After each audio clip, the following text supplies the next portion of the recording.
केवल वेदांत वेदांत वेदांत करके हमको सुखा सुखा नहीं रहना है। जीवन में रस होना चाहिए। आप देखेंगे कितने ये पांडित्य के दृष्टि से वेदांत का अध्ययन अध्यापन करने वाले, उनमें सुखापन आ जाता है।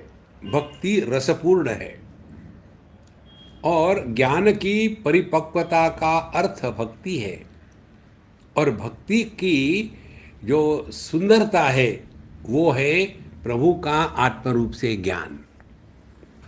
देखो, एक ही परमात्मा भक्त बनकर के भक्ति करता है और वही भगवान होकर के भक्ति करवाता है। यह अद्वैत की सिद्धि है। इसीलिए निज इष्ट को भजता रहे, कितना भी चाहे विघ्न हो। तो हम लोगों के कष्ट क्या है? बाहर के नहीं है कष्ट, कष्ट हमारे अंदर के है, मन की ही सब समस्या है। देखो, अभी हम लोग जितने आप लोग सुन रहे हैं, तो जिनके पास सुनने की सुविधा है तो वो तो कोई एवरेज हो नहीं सकते। कम से कम खाना पीना रहना सबके लिए ठीक है। अब ये सब होते हुए भी परेशान। देखो, कौन मदद कर सकता है फिर हमको? परेशान किसके? अपने मन के कारण। तो मन के ये दो चीज़ें हैं। जैसे पक्षी को आकाश में उड़ने के लिए दो बातें होती है, एक पंख दूसरा पंख, दोनों समान हो। इसी प्रकार से साधक के लिए एक ज्ञान का पंख और दूसरा भक्ति का। बिना प्रेम के ज्ञान कड़वाहट बनता है। देखो, और बिना ज्ञान के भक्ति केवल आडंबर बनती है। दोनों की आवश्यकता है जीवन में। निज इष्ट को भजता रहे, कितना भी चाहे विघ्न हो। नहीं भय करे नहीं दीनता, हो भक्त तो ऐसा ही हो। प्रहलाद जी के जीवन में भय नहीं था, पिताजी मारेंगे और कुछ भय नहीं था। जब प्रभु हमारे साथ है तो किसका डर है? काहे का डर है?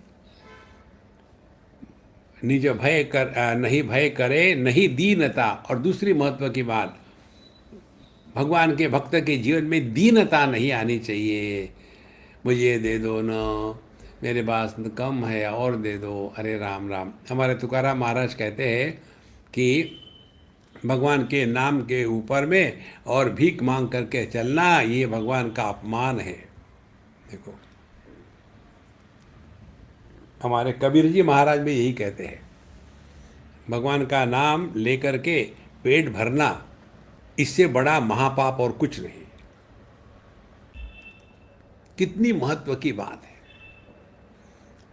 इसीलिए नहीं भय करे नहीं दीनता, हो भक्त तो ऐसा ही हो। इसको कहते भगवान का भक्त। आप देखेंगे जो असली भगवान के भक्त हैं, उन्होंने ये सब चीज़ें निर्माण नहीं करी।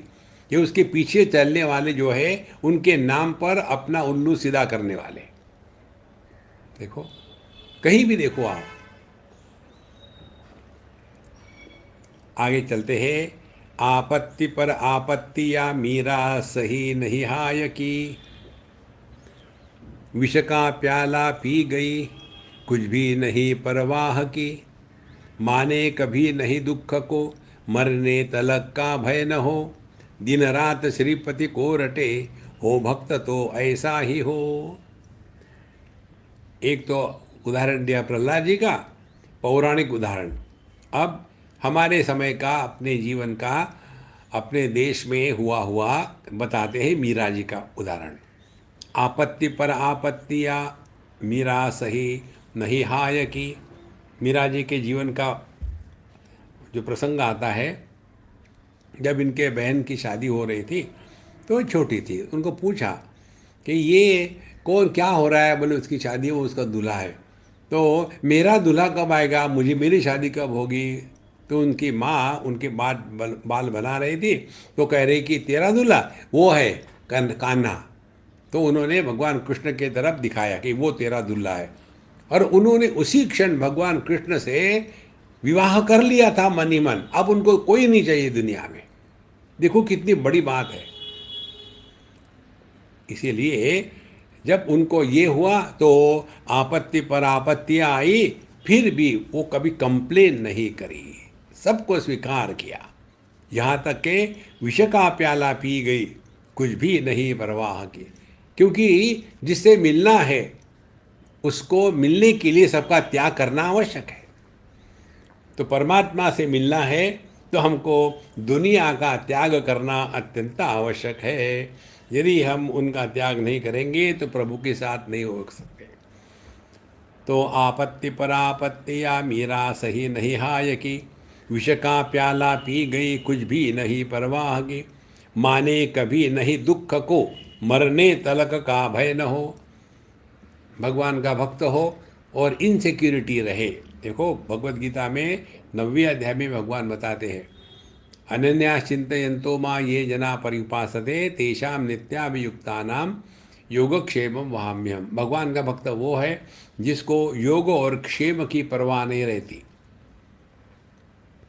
योग माने जो नहीं है वो मिलना, और क्षेम माने जो है उसको बचा के रखना। इन दो चीज़ों से जो मुक्त है वो भगवान का भक्त है। इसीलिए माने कभी नहीं दुख को, मरने तलक ना भय न हो। दिन रात श्रीपति को रटे, हो भक्त तो ऐसा ही हो। तो उनका जीवन का एक ही था, अखंड प्रभु का नाम संकीर्तन चलता रहे। देखो